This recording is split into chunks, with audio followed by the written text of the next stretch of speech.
Hi കൂട്ടുകാർ, അസ്സലാമു അലൈക്കും വറഹ്മത്തുള്ളാഹി തആല വബറകാതുഹു. 2025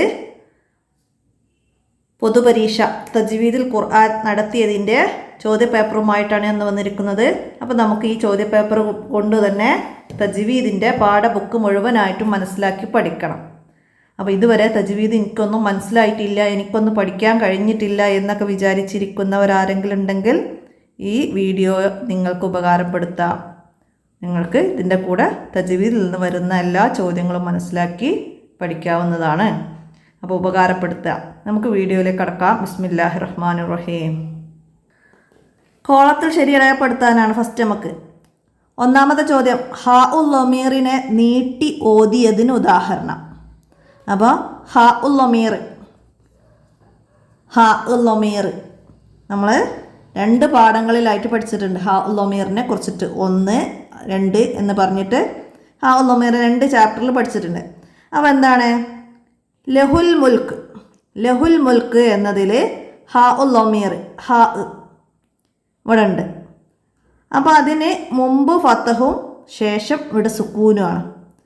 ഹാ ഉൽ ലമീറിന് മുമ്പ് ഫത്തഹയും ശേഷം സുക്കൂനും. അപ്പോൾ ഹാ ഉൽ ലമീറിൻ്റെ മുമ്പോ ശേഷമോ സുക്കൂന് വന്നാൽ ഹാ ഉൽ ലമീറിനെ നീട്ടാതെ ഓതണം.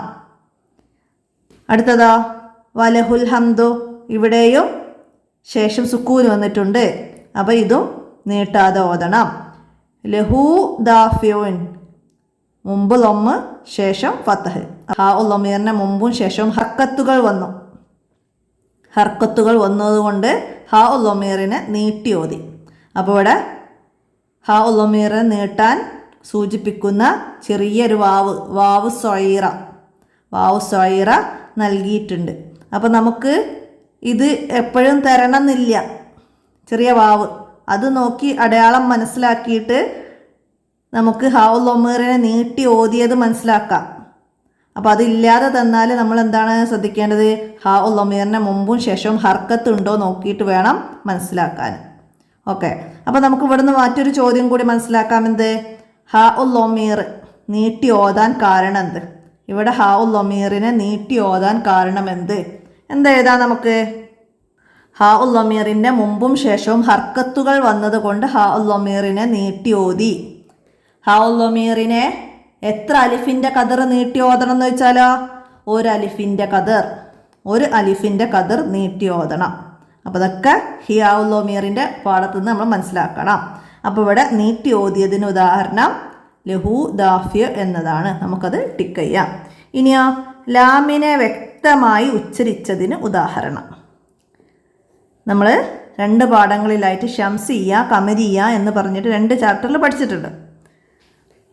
2 ചാപ്റ്ററിൽ ആ 2നും ഷംസിയ അക്ഷരങ്ങളും 14 എണ്ണമാണ്, ഖമരിയായ അക്ഷരങ്ങളും 14 എണ്ണമാണ്.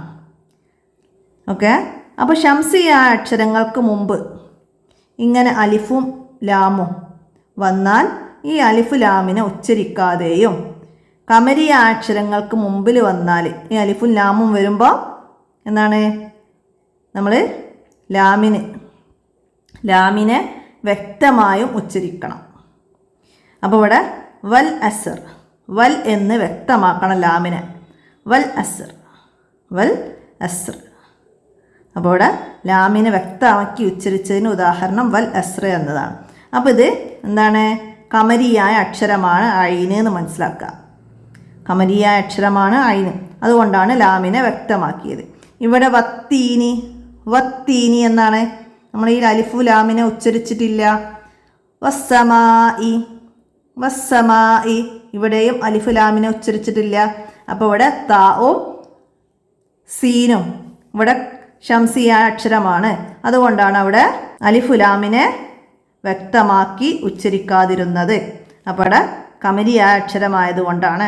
അപ്പോൾ ഷംസിയ അക്ഷരങ്ങൾ 14 എണ്ണവും ഖമരിയ അക്ഷരങ്ങൾ 14 എണ്ണവും പാഠഭാഗത്ത് നോക്കിയിട്ട് നന്നായി മനസ്സിലാക്കി വെക്കുക. ഷംസിയ അക്ഷരങ്ങൾ പഠിക്കാൻ എളുപ്പമാണ്. നമുക്ക് അറബി അക്ഷരമാലയിൽ ഓർഡറിൽ മനസ്സിലാക്കാൻ പറ്റുന്നൊരു അക്ഷരമാണ്. താ സാ, ദാല് ദാല്, റാ സായി, സീന് ഷീന്, സോദ് ലോദ്, തോ ലോ, പിന്നെ ലാമുന്നൂനും. ഈ 14 അക്ഷരങ്ങളാണ് ഷംസിയ അക്ഷരങ്ങൾ. അപ്പോൾ ഈ പറയാത്ത ബാക്കി എല്ലാ അക്ഷരങ്ങളും ഖമരിയായ അക്ഷരമാണെന്ന് മനസ്സിലാക്കിയാൽ നമുക്കവിടെ അത് പെട്ടെന്ന് മനസ്സിലാക്കാൻ പറ്റും. അപ്പോൾ അവിടെ നമ്മൾ എന്താണ് ഷംസിയ അക്ഷരങ്ങളുടെ പ്രത്യേകത, എന്താണ് ഖമരിയായ അക്ഷരങ്ങളുടെ പ്രത്യേകത എന്നുകൂടി മനസ്സിലാക്കി വെക്കണം. ഷംസിയ അക്ഷരങ്ങളുടെ പ്രത്യേകത എന്ന് പറഞ്ഞാൽ അലിഫ് ലാം ഉച്ചരിക്കില്ല. ഖമരിയായ അക്ഷരങ്ങളിൽ ലാം വ്യക്തമാക്കി ഉച്ചരിക്കും.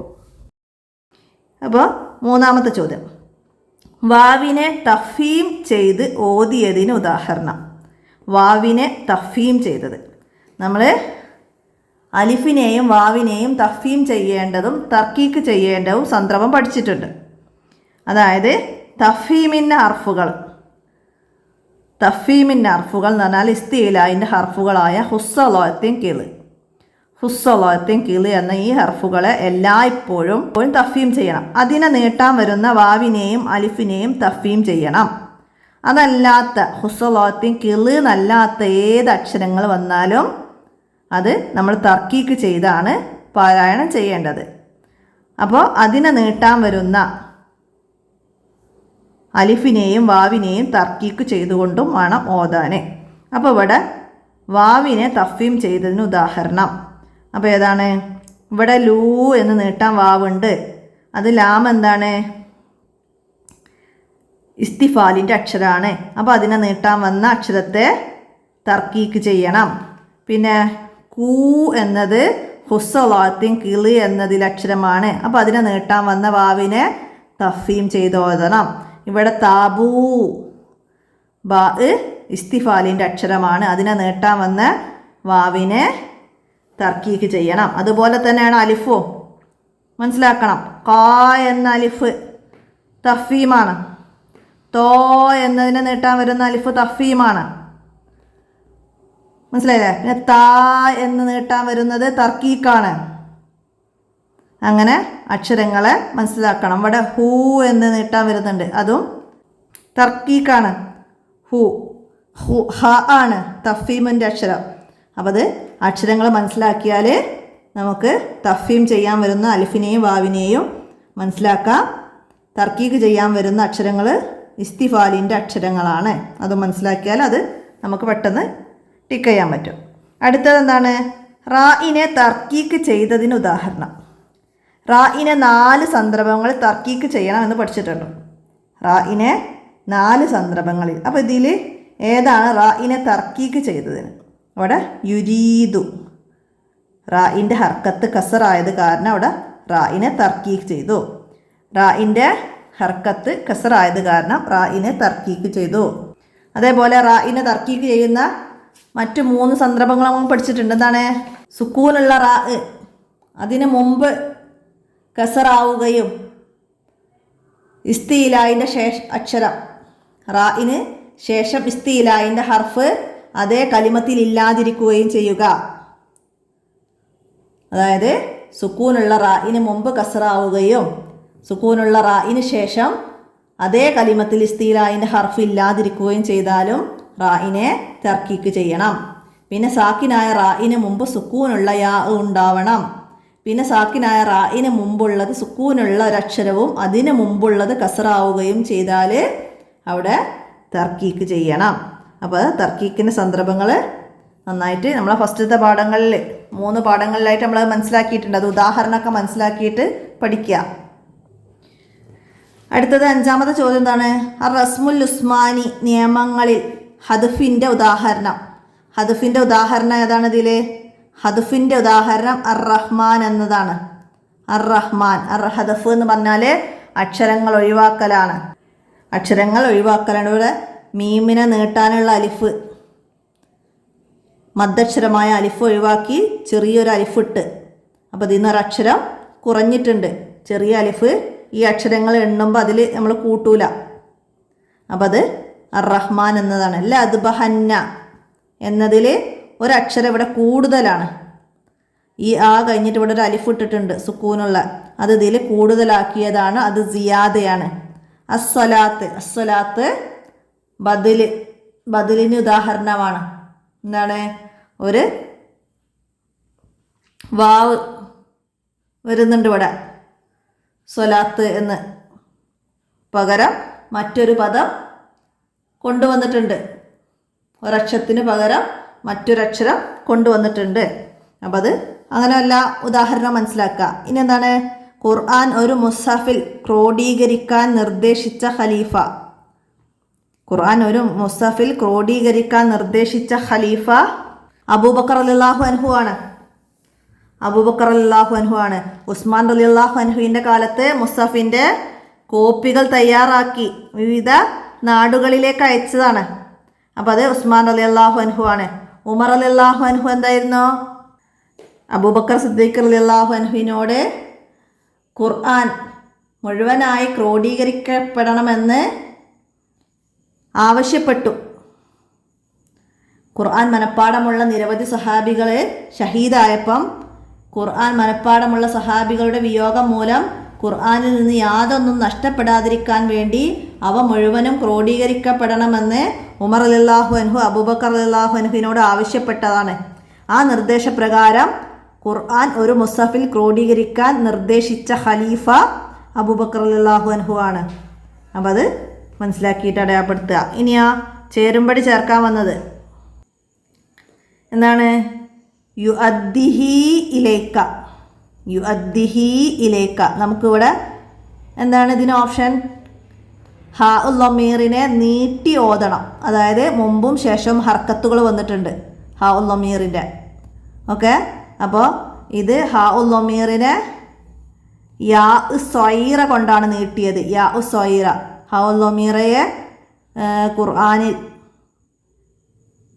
യാ കൊണ്ട് സൂചിപ്പിക്കുന്നത്, കസ്റയെ നീട്ടാൻ സൂചിപ്പിക്കുന്ന ചെറിയ യാ ആണ്. അത് മനസ്സിലാക്കണം കേട്ടോ. അപ്പോൾ യാ ഉ സ്വൈറ. യാ ഉ സ്വൈറയെ സൂചിപ്പിക്കുന്ന ചിഹ്നം ഏതെന്ന് വെച്ചാൽ നമുക്ക് അത് അങ്ങനെ ഇട്ട് കൊടുക്കാൻ കഴിയണം. മനസ്സിലാക്കട്ടോ. അപ്പോൾ ഇവിടെ എന്താണ്? ഹാ ഉൽ ലമീറിനെ നീട്ടി ഓതണം. അപ്പോൾ അതിൻ്റെ ഈ എന്നത് നമുക്കവിടെ എഴുതി കൊടുക്കാം. ഇനി മിൻഹുൽ വത്തീൻ. അപ്പോൾ നമുക്കിവിടെ മിൻഹുൽ സുക്കൂന് വന്നു. അപ്പോൾ എന്താണ്? ഹാ ഉൽ ലമീറിന് ശേഷം സുക്കൂന് വന്നാൽ ഹ ഇനെ നീട്ടാതെ ഓതണം. സി ഹ ഇനെ നീട്ടാതെ ഓതണം. ജസാഅൻ. ജസാഅൻ എന്താണ്? ഇനെ അലിഫ് കൊണ്ട് നീട്ടുന്നുണ്ട്. എന്താണ്? അലിഫിനെ തർക്കീക്ക് ചെയ്യണം. സായി ഇസ്തിഫാലിൻ്റെ അക്ഷരമാണ്. അപ്പോൾ സായിയെ അലിഫ് കൊണ്ട് നീട്ടുന്നു. അലിഫിനെ തർക്കീക്ക് ചെയ്യണം എന്ന ഓപ്ഷൻ എ. അടുത്തത് അൽ ഖാരിയ. ഖാഫ് ഇസ്തീലാൻ്റെ അക്ഷരമാണ്. അതിനെ അലിഫ് കൊണ്ട് നീട്ടുന്നു. അപ്പോൾ അലിഫിനെ തഫീം ചെയ്യണം എന്ന ബി. അടുത്തതാ ഫിസ്സൂരി. ഫിസ്സൂരി എന്താണ്? ഫിസ്സൂരി എന്നതിൽ വാവിനെ തഫീം ചെയ്യണം. വാവിനെ വാവ് വന്നു. സൂ എന്ന ഇസ്തീലായിൻ്റെ അക്ഷരത്തെ നീട്ടാൻ, സ്വാദിനെ നീട്ടാൻ വാവ് വന്നു. അപ്പോൾ അതിൻ്റെ ഡി നൽകാം. അപ്പോൾ ഇതുപോലെ ഓപ്ഷൻ മനസ്സിലാക്കി നമുക്ക് എഴുതാൻ കഴിയണം. അപ്പോൾ അതൊക്കെ മനസ്സിലാക്കി പഠിക്കുക. ഇനി എന്താ? വിട്ട ഭാഗം പൂരിപ്പിക്കാനാണ്. എന്താണ് ഒന്നാമത്തെ ചോദ്യം? എന്താ? വക്കുർ റബ്ബി. വക്കുർ റബ്ബി എന്നതിൽ ഡാഷിനെ റായിൽ ഇദ്ഗാം ചെയ്തോതണം. എന്തിനാണ്? ലാമിനെ റായിൽ. ലാമിനെ റായിൽ ഇദ്ഗാം മുതഖാരിബാനി. നമ്മുടെ ഖിറാഅത്തിൻ്റെ ഇമാമ് ആസിം റഹിമഹുല്ലാഹു ഇദ്ഗാം ചെയ്തിട്ടുള്ളത് ലാമിനെ റായിലേക്കും ഖാഫിനെ കാഫിലേക്കും. ഖാഫിനെ കാഫിലേക്കുമാണ് ഇദ്ഗാം ചെയ്തിട്ടുള്ളൂ. അപ്പോൾ ഇവിടെ ഇതേപോലെ എന്താണ്? അലം നഖ്ലുക്കും. ഖാഫിനെ കാഫിലേക്ക്. അപ്പോൾ ഇവിടുത്തെ ഈ സാക്കിനായ ലാമിനെയാണ് റായിലേക്ക് ഇദ്ഗാം ചെയ്യുന്നത്. സാക്കിനായ ലാം എന്ന് പറഞ്ഞാൽ ഒന്നുമില്ലാത്ത, ഹർക്കത്തുകളൊന്നുമില്ലാത്ത അക്ഷരമാണ്. അതിനെയാണ് റായിലേക്ക് ഇദ്ഗാം ചെയ്യുന്നത്. അപ്പോൾ അതുപോലെ മറ്റുദാഹരണങ്ങൾ വന്നാൽ മനസ്സിലാക്കണം. ഓക്കെ, അടുത്തത് എന്താണ്? ഫസ്ബിർ എന്നതിലെ റായിനെ ഡാഷ് ചെയ്ത് ഓതണം. എന്താണ്? സാക്കിനായ റാ അല്ലെങ്കിൽ സുക്കൂനുള്ള റാ. എന്താണ്? സുക്കൂനുള്ള റായിന് മുമ്പ് എന്താണ്? കസറ് വന്നു. ശേഷം ഇസ്തീലായിൻ്റെ ഹർഫ് ഇല്ലതാനും. അതുകൊണ്ട് റായിനെ തർക്കീക്ക് ചെയ്ത് ഓതണം. തർക്കീക്ക് ചെയ്ത് ഓതണം. സുക്കൂനുള്ള റാ, അതിനു മുമ്പ് കസറ് വന്നു, ശേഷം ഇസ്തീലായിൻ്റെ ഹർഫ് ഇല്ലതാനും. അതുകൊണ്ട് റായിനെ തർക്കീക്ക് ചെയ്ത് ഓതണം. അപ്പോൾ ഇവിടെ തർക്കീക്ക് എന്ന് എഴുതുക. നമ്മൾ നേരത്തെ പറഞ്ഞതുപോലെ തർക്കീക്ക് ചെയ്ത ഒരു സന്ദർഭമാണ്, മനസ്സിലാക്കുക. ഇനി അടുത്തത് എന്താണ്? ശംസിയായ അക്ഷരങ്ങൾ ഡാഷ് എണ്ണമാണ്. എത്രയായിരുന്നു? 14 എണ്ണങ്ങളാണ്. അതുപോലെ കമരിയായ അക്ഷരങ്ങളും 14 എണ്ണമാണ്. അപ്പോൾ ഇത് ചോദ്യം നോക്കിയിട്ട് മനസ്സിലാക്കിയിട്ട് എഴുതട്ടോ. അടുത്തതോ നഹ്തിമു എന്നതിൽ ഡാഷ് എന്നിവ കമരിയായ ഹർഫുകളാണ്. അപ്പോൾ ഇതിലെ കമരിയായ ഹർഫുകൾ കണ്ടെത്തണം. അപ്പോൾ ഏതാണ്? നൂന് ശംസിയാണ്, ഹ കമരിയാണ്, താ ശംസിയാണ്, മീമ് കമരിയാണ്. അപ്പോൾ നമുക്ക് എഴുതാൻ കഴിയണം എന്ത്? ഹ മീമ്, അങ്ങനെ എഴുതി കൊടുക്കണം. ഹ മീമ് ഇത് രണ്ടും കമരിയ അക്ഷരങ്ങളാണ്. നൂനും താവും ശംസിയ അക്ഷരങ്ങളാണ്. അടുത്തത് ബിഹി അഹദൻ എന്നതിലെ ഹഇനെ ഡാഷ് ഓതണം. എന്താണ്? ബിഹി, ഹഇൻ്റെ മുമ്പും ശേഷവും ഹർക്കത്തുകൾ വന്നിട്ടുണ്ട്. ഹ ഉൽ ലമീറിന് മുമ്പും ശേഷവും ഹർക്കത്തുകൾ വന്നതുകൊണ്ട് ഹ ഉൽ ലമീറിനെ എന്താണ്? ഹഇനെ എന്താണ്? നീട്ടി ഓതണം. അപ്പോൾ നേരത്തെ നമ്മൾ പറഞ്ഞു അല്ലേ, മുമ്പും ശേഷവും ഹർക്കത്തുകളാണ് ഇവിടെ. അപ്പോൾ മുമ്പോ ശേഷമോ സുക്കൂന് വന്നാൽ നീട്ടാതെ ഓതണം. ഓക്കെ. അപ്പോൾ ഇവിടെ നമുക്കിവിടെ യാ സ്വൈറയുടെ ചിഹ്നം തന്നിട്ടുണ്ട്, അതും കൂടി ഒന്ന് മനസ്സിലാക്കട്ടോ. പിന്നെന്താണ്? റാഇൻ്റെ ഹർക്കത്ത് ഡാഷ് ആയാൽ റാഇനെ തർക്കീക്ക് ചെയ്യണം. റാഇൻ്റെ ഹർക്കത്ത് എന്തായാലാണ്? റാഇൻ്റെ ഹർക്കത്ത് കസറായാൽ. അപ്പോൾ ഇവിടെ കസറായാൽ എന്ന് എഴുതി കൊടുക്കണം കേട്ടോ. റാഇൻ്റെ ഹർക്കത്ത് കസറായാൽ, ഞാൻ ഇവിടെ ഇങ്ങനെ വരട്ടെ നോക്കണ്ട. കസറായാൽ റാഇനെ തർക്കീക്ക് ചെയ്യണം. ഇനി ഒറ്റവാക്കിൽ ഉത്തരം എഴുതാനാണ്. ഒന്നാമത്തെ ചോദ്യം എന്താണ്? ഇല്ലൊലംതും എന്നതിൽ ഏത് അക്ഷരത്തെ ഇദ്ഗാം ചെയ്യണം? ഇദ്ഗാം ദാലിനെ ലോയിലേക്കാണ്. അപ്പോൾ ഏത് അക്ഷരത്തെയാണ് ഇദ്ഗാം ചെയ്യേണ്ടതെന്ന് വെച്ചാൽ ദാലിനെയാണ്. അപ്പോൾ ദാലാണ് ഇവിടെ എഴുതുക. ഇവിടെ എന്താണ്? ഇദ്ഗാം മുത്തജാനിസാനിയാണ്. മഹ്റജിൽ യോജിക്കുകയും സിഫത്തിൽ വ്യത്യാസമാവുകയും ചെയ്തതാണ് ഇദ്ഗാം മുത്തജാനിസാനി എന്ന് പറയുന്നത്. അതായത് ദാലും ലോവും ഇത് മഹ്റജിൽ യോജിച്ചതാണ്, സിഫത്തിൽ വ്യത്യാസപ്പെട്ടിട്ടുണ്ട്. അപ്പോൾ അത് മനസ്സിലാക്കുക. ദാലും ലോവും രണ്ട് വ്യത്യസ്ത അക്ഷരങ്ങളാണ്. മഹ്റജ് ഒന്നാണ്, സിഫത്ത് വ്യത്യാസമാണ്. അപ്പോൾ ഇത് മുത്തജാനിസാനി, ഇദ്ഗാം മുത്തജാനിസാനി. അപ്പോൾ ഇത് ഇതേപോലെ ഇദ്ഗാം മുത്തമാസിലാനി വരണമെങ്കിൽ ഇവിടെ ബാ, ഇവിടെയും ബാ, സാക്കിനായ അക്ഷരവും ബാ, പിന്നെ ചേർത്ത് ഇദ്ഗാം ചെയ്യേണ്ട അക്ഷരവും ബാ വരും. അപ്പോൾ അത് രണ്ടും ഒരേ അക്ഷര, സിഫത്തും മഹ്റജും ഒന്നായതാണ്. അതിനാണ് എന്ത് പറയുക? ഇദ്ഗാം മുത്തമാസിലാനി എന്ന് പറയുക. പിന്നെ മുത്തകാരിബാനി നമ്മൾ നേരത്തെ പറഞ്ഞു. അപ്പോൾ അങ്ങനെ ഇദ്ഗാം 3 രീതിയിലുള്ളത് മനസ്സിലാക്കുക കേട്ടോ. അപ്പോൾ ഇവിടെ ദാലിനെയാണ് ഇദ്ഗാം ചെയ്തത്. അടുത്തത് സക്കാത്ത് എന്നതിലെ റസ്മുൽ ഉസ്മാനി നിയമം ഏത്? സക്കാത്തിൽ ബദലാണ്. നമ്മൾ നേരത്തെ പറഞ്ഞു അല്ലേ, ബദൽ പകരം മറ്റൊരു അക്ഷരം കൊണ്ടുവന്നിട്ടുണ്ട്. അപ്പോൾ അവിടെ ബദൽ എഴുതാം. അടുത്തതാ റാഇനെ തഫ്ഫീം ചെയ്യേണ്ട സന്ദർഭങ്ങൾ എത്ര? റാഇനെ തഫ്ഫീം ചെയ്യേണ്ട സന്ദർഭങ്ങൾ 5 എണ്ണമാണ്. നമ്മൾ ഫസ്റ്റ് പാർട്ട് പഠിച്ച 5 സന്ദർഭങ്ങൾ. റാഇനെ തർക്കീക്ക് ചെയ്യേണ്ടത് 4ഉം തഫ്ഫീം ചെയ്യേണ്ടത് 5 സന്ദർഭങ്ങളുമാണ് കേട്ടോ. ഇനി അടുത്തത് കസമുൻ എന്നതിലെ ശംസിയായ അക്ഷരം. കസമുൻ എന്നതിലെ ശംസിയായ അക്ഷരം സീന് മാത്രമേ ഉള്ളൂ. കാഫും മീമും കമരിയാണ്. അപ്പോൾ സീന് എടുത്ത് എഴുതുക. മനസ്സിലായില്ല? അപ്പോൾ ആ ശംസിയ അക്ഷരങ്ങൾ എന്തായാലും പഠിക്കുക. അപ്പോഴാണ് നമുക്ക് ഇതേപോലെയൊക്കെ വന്നാൽ എഴുതാൻ പറ്റുള്ളൂ. അടുത്തതാ കമരിയായ 2 അക്ഷരങ്ങൾ എഴുതുക.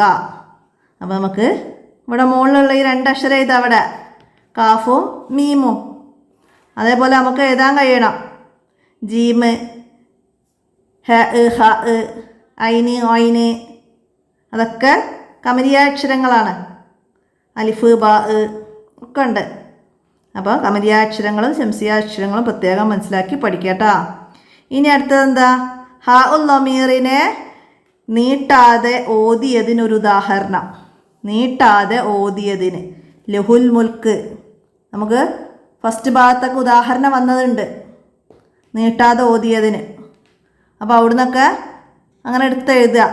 നീട്ടി ഓതിയതിനാണെങ്കിൽ നമുക്ക് വന്നതുണ്ട് അല്ലേ, മാച്ച് ചെയ്യാൻ വന്നതിലൊക്കെ.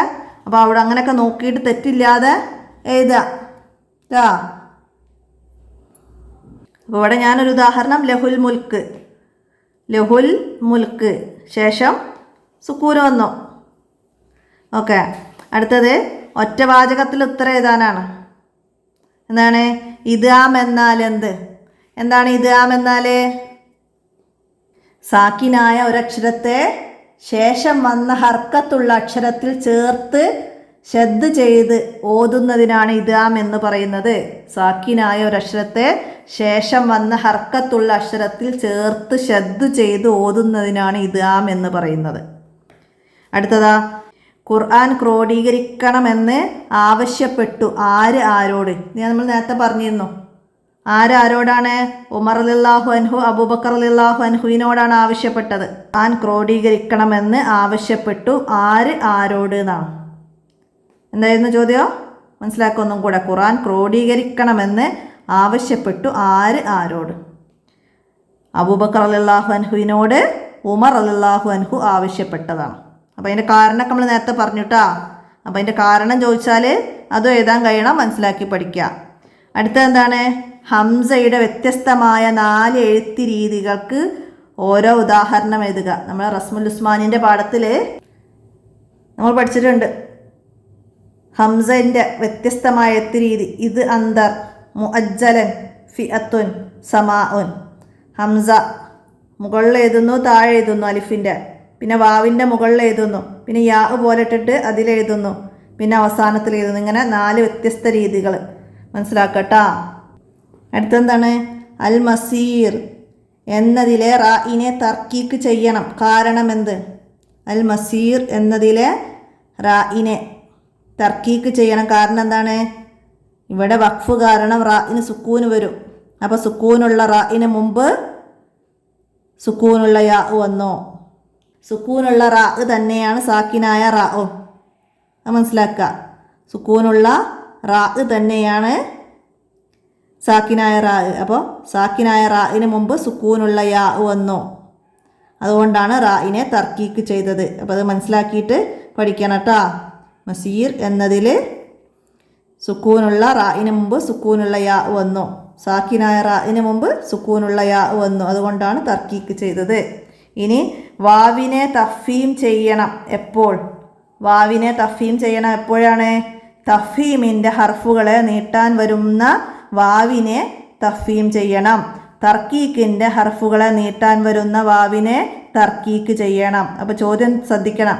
വാവിനെ തർക്കീക്ക് ചെയ്യണം എപ്പോൾ എന്ന് വെച്ചിട്ടാണെങ്കിൽ തർക്കീക്കിൻ്റെ ഹർഫുകളെ നീട്ടാൻ വരുന്ന വാവിനെ തർക്കീക്ക് ചെയ്യണം. തഫീമിൻ്റെ ഹർഫുകളെ നീട്ടാൻ വരുന്ന വാവിനെ തഫീം ചെയ്യണം. അപ്പോൾ ഈ വാവിന് പകരം അലിഫ് വരാം. അലിഫിനെ തഫീം ചെയ്യണം എപ്പോൾ? അപ്പോഴും സെയിം ആൻസർ തന്നെയാണ്. തഫീമിൻ്റെ ഹർഫുകളെ നീട്ടാൻ വരുന്ന അലിഫിനെ തഫീം ചെയ്യണം. തർക്കീക്കിൻ്റെ ഹർഫുകളെ നീട്ടാൻ വരുന്ന അലിഫിനെ തർക്കീക്കും ചെയ്യണം. അപ്പോൾ അതങ്ങനെ തന്നെ മനസ്സിലാക്കിയിട്ട് പഠിക്കുക. അക്ഷരങ്ങളെ മാറുന്നുള്ളൂ. അടുത്തത് എന്താണ്? ശംസിയായ ഹർഫുകളിൽ 4 എണ്ണം എഴുതുക. ശംസിയായ ഹർഫുകൾ നമ്മൾ ഫസ്റ്റ് പറഞ്ഞു, ഓർഡറിൽ എഴുതാം നമുക്ക്.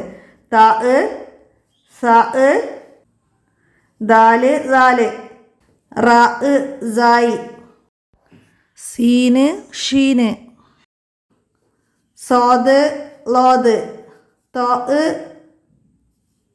ലോ. അങ്ങനെ അക്ഷരങ്ങൾ നമുക്ക് പെട്ടെന്ന് മനസ്സിലാക്കി പഠിക്കാൻ കഴിയുന്ന ഹർഫുകളാണ്, ഷംസിയായ ഹർഫുകൾ. അടുത്തത് ഹാ ഉൽ ലമീറിന് ഒരലിഫിൻ്റെ കതിർ നീട്ടി ഓതണം എപ്പോഴെന്നാണ്. എന്താണ് നമ്മൾ നേരത്തെ പറഞ്ഞത് തന്നെയാണ്. എന്താണ് ഹാ ഉൽ ലമീറിൻ്റെ മുമ്പും ശേഷവും ഹർക്കത്തുകൾ വന്നാൽ ആ ഹാ ഉൽ ലമീറിനെ ഒരലിഫിൻ്റെ കതിർ നീട്ടി ഓതണം. മുമ്പും ശേഷവും ഹർക്കത്തുകളാണെങ്കിൽ അവിടെ ഹാ ഉൽ ലമീറിനെ ഒരലിഫിൻ്റെ കതിർ നീട്ടി ഓതണം. അതുപോലെ തന്നെ ഹാ ഉൽ ലമീറിനെ നീട്ടാതെ ഓതണം എപ്പോൾ എന്ന് വെച്ചാൽ ഹാ ഉൽ ലമീറിൻ്റെ മുമ്പോ ശേഷമോ എന്താണ് സുക്കൂന് വന്നാൽ അവിടെ ഹാ ഉൽ ലമീറിനെ നീട്ടാതെ ഓതണം. അപ്പോൾ അതങ്ങനെ തന്നെ മനസ്സിലാക്കി പഠിക്കണം കേട്ടോ. ഇനി നമുക്ക് കുറിപ്പ് എഴുതാൻ വന്നിട്ടുണ്ട് ഹാ ഉൽ ലമീറിനെ കുറിച്ചിട്ട്. അപ്പോൾ നമ്മുടെ 2 ഹാ ഉൽ ലമീറുകളെ കുറിച്ച് പറഞ്ഞ പാഠഭാഗം നന്നായി മനസ്സിലാക്കിയാലാണ് നമുക്ക് ഈ കുറിപ്പൊക്കെ എഴുതാൻ കഴിയുള്ളൂ. അപ്പോൾ അതൊക്കെ മനസ്സിലാക്കിയിട്ട് പഠിക്കുക. എല്ലാ പാഠത്തെയും ഒന്നാമത്തെ പാഠമായ റായിനെ തർക്കീക്ക് ചെയ്ത 3 പാഠങ്ങളിലായിട്ട് പഠിച്ച കാര്യങ്ങൾ റായിനെ തർക്കീക്ക് ചെയ്ത 4 സന്ദർഭങ്ങൾ എഴുതണം. ഓക്കെ, അത് എഴുതണം. പിന്നെ അതേപോലെ റായിൻ്റെ തഫീം അലിഫു വൽ വാവ് അതിനെക്കുറിച്ചിട്ട് 5 വരി കുറയാതെ എഴുതാൻ വന്നാൽ എന്താ എഴുതാം നമുക്ക്? ഇസ്തിഫാലിൻ്റെ അക്ഷരങ്ങളിൽപ്പെട്ട അലിഫ്, വാവ്, ലാമ്, റാ എന്നിവക്ക് തർക്കീക്ക്, തഫീം എന്നീ 2 അവസ്ഥകളുണ്ട്. അലിഫിനെയും വാവിനെയും തർക്കീക്കും തഫീമും ചെയ്യേണ്ട സന്ദർഭങ്ങൾ ഇസ്തിഫാലിൻ്റെ അക്ഷരങ്ങളെ നീട്ടാൻ വരുമ്പം അവിടെ തർക്കീക്ക് ചെയ്യണം. ഇസ്തിലായിൻ്റെ ഹർഫുകളെ നീട്ടാൻ വരുമ്പോൾ തഫീമും ചെയ്യണം. അപ്പം അതങ്ങനെ മനസ്സിലാക്കിയിട്ട് എഴുതാം. അതായത് തർക്കീക്കിൻ്റെ ഹർഫുകളെ നീട്ടാൻ വരുമ്പം തർക്കീക്ക് ചെയ്യുകയും തഫീമിൻ്റെ ഹർഫുകളെ നീട്ടാൻ വരുമ്പോൾ തഫീം ചെയ്യുകയും വേണം. അപ്പോൾ അത് അതിനെക്കുറിച്ചിട്ട് എഴുതാം. ഇനി റസ്മുൽ ഉസ്മാനിയെ കുറിച്ചിട്ട് എഴുതാണ്ട് നമ്മൾ അവസാനത്തെ ചാപ്റ്റർ. ഖുർആനിൻ്റെ എഴുത്ത് അറബിയാണെങ്കിലും ഖുർആനിൻ്റെ ഭാഷ അറബിയാണെങ്കിലും സാധാരണ അറബി എഴുത്തിൻ്റെ പൊതു നിയമത്തിൽ നിന്നും വ്യത്യസ്തമായാണ് ഖുർആനിലെ പല പദങ്ങളും എഴുതുന്നത്. ഇതിന് റസ്മുൽ ഉസ്മാനി എന്നാണ് പറയുന്നത്. ഈ രീതിക്ക് വിരുദ്ധമായി ഖുർആൻ എഴുതാൻ പാടില്ല. റസ്മുൽ ഉസ്മാനിയിൽ പ്രധാനമായും 6 നിയമങ്ങളാണ്. ഹദ്ഫ്, സിയാദ, ബദല്, ഹംസയുടെ വ്യത്യസ്തമായ എഴുത്ത് രീതി, വസ്ല്, ഫസ്ല്, മാഫി, കിറാത്താനി, കുത്തിബ ബിഹദാഹുമ, അങ്ങനെ 6 നിയമങ്ങളാണ്. അപ്പോൾ അതിനെക്കുറിച്ചൊക്കെ ഓരോ ഉദാഹരണങ്ങളൊക്കെ ചേർത്ത് എഴുതാൻ കഴിഞ്ഞാൽ നമുക്ക് ഇവിടെയും 6 മാർക്ക് നമുക്ക് വാങ്ങാൻ കഴിയും. അതുപോലെ ജംഉൽ ഖുർആൻ നമ്മളെ 10ാമത്തെ പാഠത്തെ ആസ്പദമാക്കിയിട്ട് എഴുതാൻ കഴിയണം. അള്ളാഹു തആലയുടെ കലാമായ പരിശുദ്ധ ഖുർആൻ നബി സല്ലല്ലാഹു അലൈഹി വസല്ലമയുടെ നിർദ്ദേശപ്രകാരം ജിബ്രീൽ അലൈഹിസ്സലാമിൻ്റെ സാന്നിധ്യത്തിൽ എഴുതപ്പെട്ടതാണ്. പരിശുദ്ധ ഖുർആൻ ഹിജ്റ 12 മുസഹഫ് രൂപത്തിലാക്കി. അബൂബക്കർ റളിയല്ലാഹു അൻഹു ആണ് അബൂബക്കർ റളിയല്ലാഹു അൻഹു മുസഹഫ് ക്രോഡീകരിച്ചത്. ഹിജ്റ 25-ാം വർഷം മുസഹഫിൻ്റെ വിവിധ കോപ്പികൾ വിവിധ നാടുകളിലേക്ക് വിതരണം ചെയ്തു. ഉസ്മാൻ റളിയല്ലാഹു അൻഹുവിൻ്റെ ഖിലാഫത്ത് കാലത്തായിരുന്നു അത്.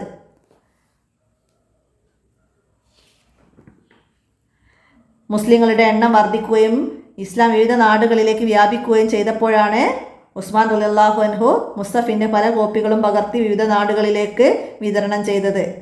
ഒക്കെ ജംഉൽ ഖുർആൻ എന്ന പാഠത്തെക്കുറിച്ച് മനസ്സിലാക്കി എഴുതാൻ കഴിയണം.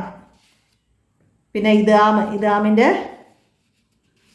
3 വ്യത്യസ്തമായ രീതികൾ, മുത്തകാരിബാനി, മുത്തജാനിസാനി, മുത്തമാസിലാനി, അത് 3 എഴുതി ഓരോ ഉദാഹരണങ്ങളൊക്കെ എഴുതാൻ കഴിയുന്ന രീതിയിൽ ആ പാഠത്തിൽ നിന്ന് മനസ്സിലാക്കി പഠിക്കുക.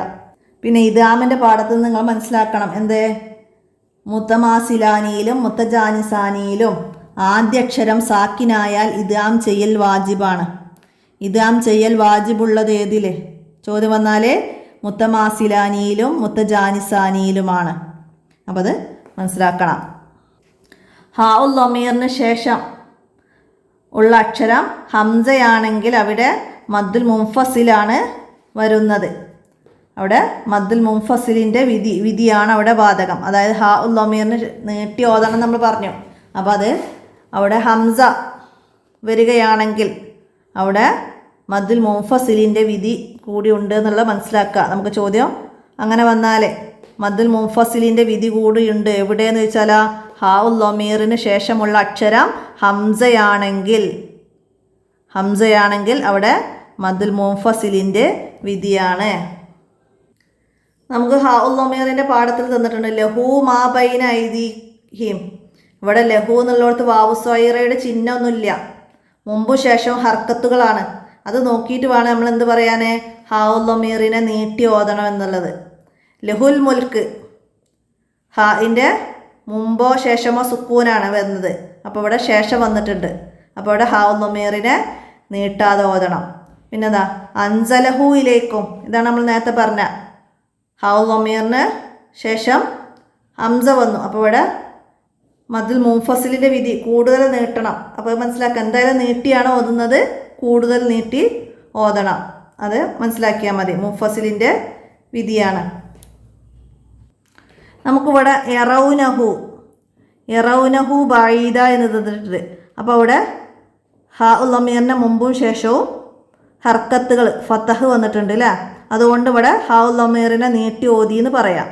എന്നാൽ ഇവിടെ വനറാഹു കരീബ എന്നതിൽ ഹാഉൽ ലമീറിനെ നീട്ടാതെ ഓതണം. കാരണം എന്തെന്ന് വെച്ചാലോ, വനറാഹു കരീബ എന്നതിൽ ഹാഉൽ ലമീറിനെ നീട്ടാതെ ഓതണം. കാരണം എന്തെന്ന് വെച്ചാൽ നമുക്ക് എഴുതാൻ കഴിയണം എന്താണ്, ഹാഉൽ ലമീറിൻ്റെ മുമ്പ് ഇവിടെ മദ്ദക്ഷരമായ അലിഫ് വന്നിട്ടുണ്ട്. അപ്പോൾ അതെന്താണ്, അലിഫ് സുക്കൂനുള്ളൊരക്ഷരമാണ്. അപ്പോൾ ഹാഉൽ ലമീറിന് മുമ്പ് സുക്കൂന് വന്നതാണ് ഈ ഹാഉൽ ലമീറിനെ നീട്ടാതെ ഓതാൻ കാരണം. അപ്പോൾ അതൊക്കെ മനസ്സിലാക്കുക. അതൊക്കെ നമുക്ക് ചോദ്യങ്ങളായിട്ട് വന്നാൽ നമുക്ക് അതിന്ന് മനസ്സിലാക്കാൻ കഴിയണം. മദ്ദക്ഷരമുള്ള ഒരു അക്ഷരം ഹാഉൽ ലമീറിന് മുമ്പോ ശേഷം ഉണ്ടെങ്കിൽ അതെന്താണ്, സുക്കൂനുള്ളൊരക്ഷരമാണെന്ന് മനസ്സിലാക്കുക. അപ്പോൾ അവിടെ നീട്ടാതെ ഓതണം. ഹർക്കത്തുകളാണെങ്കിൽ അതായത് ഫതഹോ, ഇനിയിപ്പോൾ ഇവിടെ ലൊമ്മ് വന്നിട്ടുണ്ട്, മുമ്പ് ലൊമ്മ് ശേഷം ഫതഹ, അവിടെ നമ്മൾ ഹാഉൽ ലമീറിനെ നീട്ടി ഓതണം. അപ്പോൾ ഖുർആനിൽ ഹാഉൽ ലമീറിനെ സൂചിപ്പിക്കാനിതാ യാഉ സ്വൈറയും വാവു സ്വൈറയും ഇങ്ങനെ രണ്ട് ചിഹ്നങ്ങളുണ്ട്. അത് ചിഹ്നം മനസ്സിലാക്കി വെക്കട്ടാ. ഇതിൻ്റെ പേരാണെന്ത്, വാവു സ്വൈറ, യാഉ സ്വൈറ. പേരൊക്കെ എഴുതാൻ വന്നാൽ എഴുതാൻ കഴിയണം. ഒരു അലിഫിൻ്റെ കതിറാണ് ഇവിടെയൊക്കെ നീട്ടി ഓതേണ്ടത്. എന്നാൽ മദ്ദ് മുൻഫസിലിൻ്റെ വിധി വരുമ്പോൾ കൂടുതൽ നീട്ടണം. അപ്പോൾ ഇത്രയാണ് ഇന്നത്തെ ഈ ചോദ്യ പേപ്പറിൻ്റെ കൂടെ ഞാൻ നിങ്ങൾക്ക് പറഞ്ഞ് മനസ്സിലാക്കി തരുന്നത്. എല്ലാവർക്കും ഉപകാരപ്പെടുത്താവുന്നതാണ്. കൂട്ടുകാർക്കൊക്കെ വീഡിയോ ഷെയർ ചെയ്ത് കൊടുക്കുക. എന്തെങ്കിലും തെറ്റായി പറയുന്നത്, കട്ട് ചെയ്യാനൊക്കെ വിട്ടുപോകുന്നത് എന്തെങ്കിലും കാണുകയാണെങ്കിൽ കമൻ്റായിട്ട് അറിയിക്കുക. ഇനിയുള്ള കുറച്ച് ദിവസങ്ങൾ ആർക്കെങ്കിലും റിവിഷൻ ക്ലാസ് ലൈവ് ക്ലാസ്സായിട്ട് നൽകുന്നുണ്ട്. അതിലൊക്കെ ജോയിൻ ചെയ്യണം. ആവശ്യമുള്ളവർ ആരെങ്കിലും ഉണ്ടെങ്കിൽ ഒന്ന് കമൻ്റായിട്ട് അറിയിക്കുക. ഞാനിപ്പോൾ ഈ വീഡിയോ പോസ്റ്റ് ചെയ്യുന്നത് 2025 ഡിസംബർ ആണ്. അപ്പോൾ അത് ഈ വർഷത്തെ 2026 ജനുവരി 31 നിങ്ങൾക്ക് എക്സാം. എക്സാമിലേക്ക് തയ്യാറെടുക്കുന്ന ആർക്കെങ്കിലും ഗൂഗിൾ മീറ്റ് ലൈവ് ക്ലാസ് എൻ്റെ മൊബൈൽ നമ്പറിൽ മെസ്സേജ് ചെയ്ത് ക്ലാസ്സുകൾ നേടാവുന്നതാണ്. 82 89 89 29 85 ആവശ്യമുള്ളവർ മെസ്സേജ് ചെയ്യാം. നമുക്ക് അടുത്ത ചോദ്യപേപ്പറുമായി അടുത്ത വീഡിയോയിൽ കാണാം. അസ്സലാമു അലൈക്കും വറഹ്മത്തുള്ളാഹി വബറകാതുഹു.